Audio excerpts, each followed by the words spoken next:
Good morning, Madam Chair and colleagues. Today I present Assembly Bill 1858, which extends existing inspections and code enforcement to building used for human habitation, regardless of zoning, and improves tenant protections when buildings are deemed unsafe. Current law provides that if any dwelling not up to standards and puts the resident or the public in harm's way must comply with code inspections. However, there is ambiguity in the law whether these protections apply to buildings not residentially zoned, even if they are being inhabited. As we know, sadly, there have been some dire consequences with people living in buildings, maybe not legally, but that were not up to code and have actually died. Substandard conditions and the associated dangers do not cease to exist just because of zoning. For the past decade, California has and continues to experience a housing shortage of significant proportions, particularly in the affordable housing sector, and the homeless population has almost doubled since the pandemic. Individuals and families who are unable to find available beds in homeless shelters are seeking shelter from the streets and taking up residence in buildings that have not been zoned residential. This has enhanced a problem where both warehouses and factory spaces are being converted to residential use without the knowledge of local officials and without the building being habitable. Despite many who are paying the owner to rent the space, many of these warehouses, factories, and buildings are not in residential zones and therefore have evaded much needed inspections. In December 2016, as I mentioned, there was a deadly fire in Oakland warehouse known as the Ghost Ship that killed 36 people, the highest death toll for a structural fire in the United States in over a decade. The Ghost Ship was a two-story warehouse that was illegally being leased to artists who live and worked in the building and periodically using it for events. Zoned as a warehouse, neither residential nor assembly uses were permitted by the city, and the building was not designed or built for human habitation. Unfortunately, this tragedy is not an isolated incident. Unhealthy housing has served as an affordable housing for far too many Californians for too long. What I'll just add to this is going to increase as we know that there are many people seeking housing. There are many individuals that may own or operate these buildings and are looking for creative ways to get people housed. So with that, I have with me Mr. Matthew Silva, who's the chair of the Legislative Committee of California Association of Code Enforcement Officers and the sponsor of AB 1856, and Mr. Eduardo Torres, California Regional Coordinator for Tenants Together, here to speak in behalf of this bill. Good morning. My name is Eduardo Torres. I am the Northern California Regional Coordinator for Tenants Together, a statewide coalition of member organizations that is dedicated to defending and advancing rights of California tenants to safe and decent and affordable housing. I'm here today to give my testimony about some of the conditions that renters across the state face while living in slumlord conditions. As a regional coordinator, I have witnessed slumlords operate unsafe rentals without any consequences. I want to share a quick story, though, about a building where the slumlord, despite multiple code violations, enforcements, refused to fix habitability problems.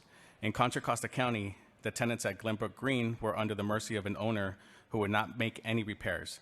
The tenants lived with mold, bed bugs, cockroaches, holes in the roof, bad plumbing, broken heaters, holes on the floor, broken windows, and broken smoke alarms.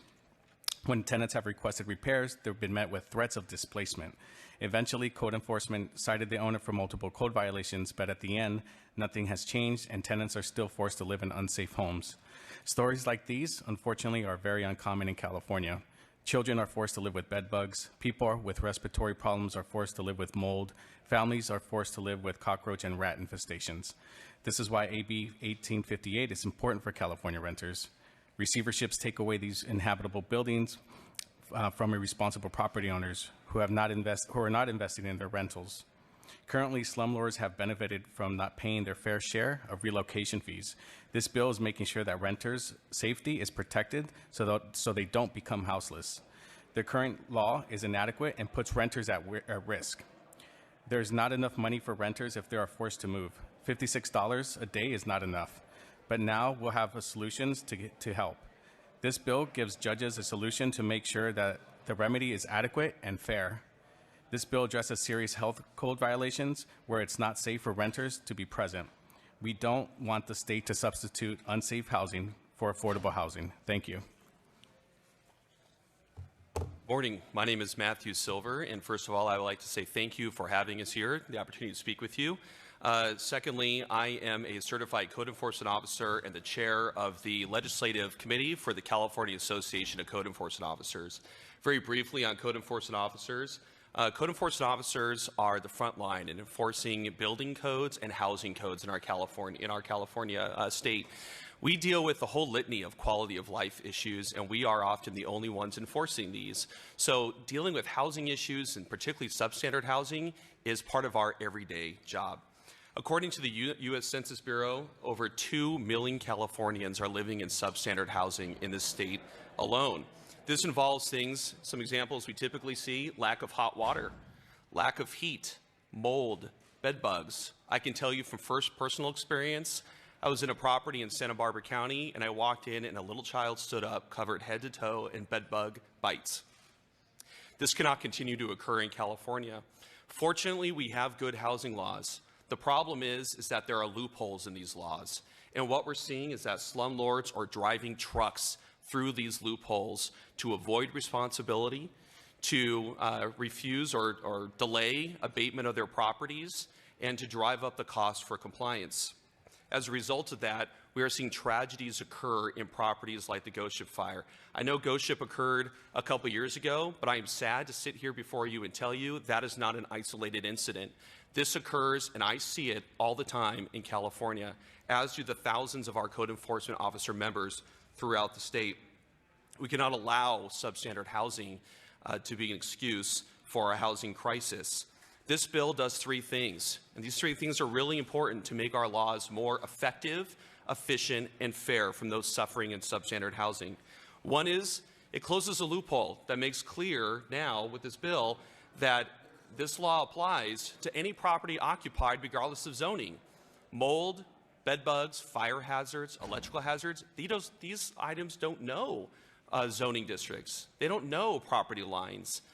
So they don't care if someone's living in a warehouse or not. They'll kill them or hurt them just the same. Secondly, it gives a judge discretion to give tenant relocation benefits that actually are effective. I've seen cases where, because of the strict formula in the law, the relocation benefits are so small, no one can actually live anywhere with that. That's a real problem. I do want to be clear here that current law, and this law does not change this bill does not change it, current law says that only lawful tenants are entitled to relocation benefits. This does not cover, and we do not change this does not cover squatters or trespassers. This is only paying tenants who have been paying for the indignity of living in substandard housing. And if a court determines that that unit is substandard and needs to be fixed up, and it's too dangerous for someone to live in it while the walls are open, while electrical issues are being repaired, or while heat is not even being provided, they have to live somewhere.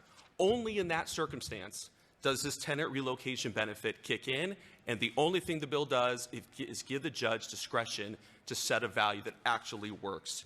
Finally, this makes clear that if a slumlord appeals the order, which is their right, this does not change that due process right, that they must obtain an order from the Court of Appeal to stop the property from being fixed up. In other words, if they use a 2 or 3 year process to drag out an appeal, it cannot result in people being forced to live in that property while that continues. So it does not diminish due process rights, which are sacrosanct, but it does ensure that the property can be fixed up while someone does exercise those due process rights.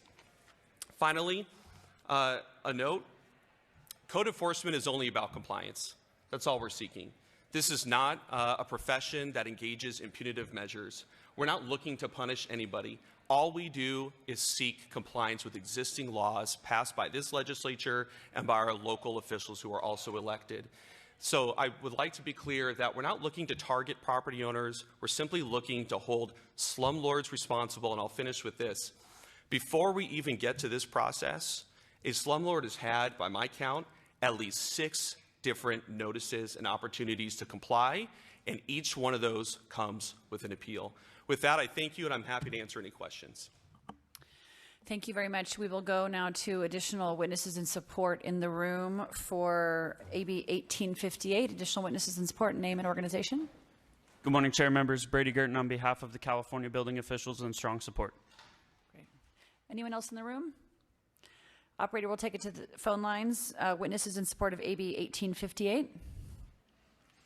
If you've dialed in as a witness in support of 1858, your line is open. You may unmute and begin.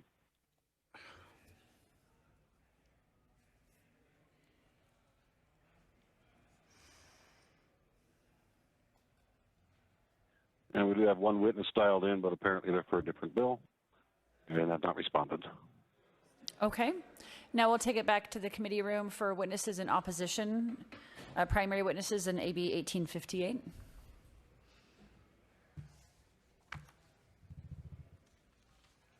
Tony Bui with the California Apartment Association. First off, I'd like to apologize for the late letter that was submitted, but we have been in contact with the author's office. Look, we understand the intent of the bill. For us, we agree that any building used for human living must meet the standards of the State Housing Code. Unfortunately, during the pandemic, some portions of mixed-use buildings were shut down as retail, of course, wasn't able to survive. While owners of these buildings secured the space, it was not uncommon for individuals to illegally break in to these spaces without the owner's permission. All we're asking for is a definition in the bill that says that would include reference to the owner's knowledge and consent. With all that said, we have been in communication with the author's office. We thank her for those meetings, and we actually have a meeting next week too, so we look forward to working this out. Thank you. Thank you very much. Any other primary witnesses in opposition? Any witnesses in opposition who would like to add their name? Operator will take it to the phone lines. Witnesses in opposition for AB 1858. If you've dialed in as a witness in opposition of 1858, your line is open. You may unmute and begin.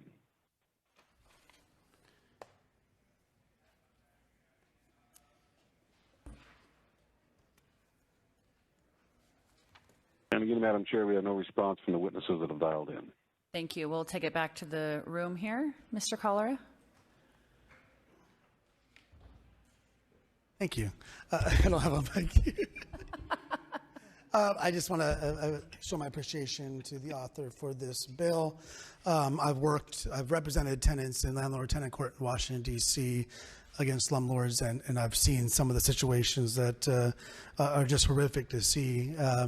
And moving it now to more current days, certainly you see, particularly because of the pandemic, but I think you're seeing a lot of situations. I have families living 2 to 3 in a garage or in what was formerly some commercial office space, whatever they can do to survive, and a disproportionate number are undocumented, so they don't feel empowered to speak up about it. And so I really appreciate you bring this bill forward. Would like to be added as a co-author, and thank you for your work. Thank you, Mr. Cholera. Any other questions from committee members? Well, I too want to applaud the author for this bill. I think it's important and critical, and appreciate you working with the opposition as well. And I know you're always thoughtful with working with opposition, so thank you for that. And I obviously want to see this bill out of our committee. With that, I'll let you close, and we'll need a motion in a second as well. So moved. We have a second? Second. Second, okay. And Ms. Quirk-Silva? Yes, just that, as you could hear from the powerful testimony, this could seem in conflict from trying to house people, but housing at what cost? I think that's what's important. Last year I did a shelter bill for safety standards, and this follows that, which is, yes, we want to house people, but not in dangerous situations that can literally cost their lives. And with that, I respectfully ask for an aye vote. Thank you. And the motions do pass to the Assembly Committee on Appropriations. Weeks? Aye. Weeks, aye. Sayarto? Carrillo? Carrillo, aye. Gabriel? Aye. Gabriel, aye. Cholera? Cholera, aye. Kylie? Quirk-Silva? Aye. Quirk-Silva, aye. Ward? Ward, aye. Yeah, that bill is out. Thank you.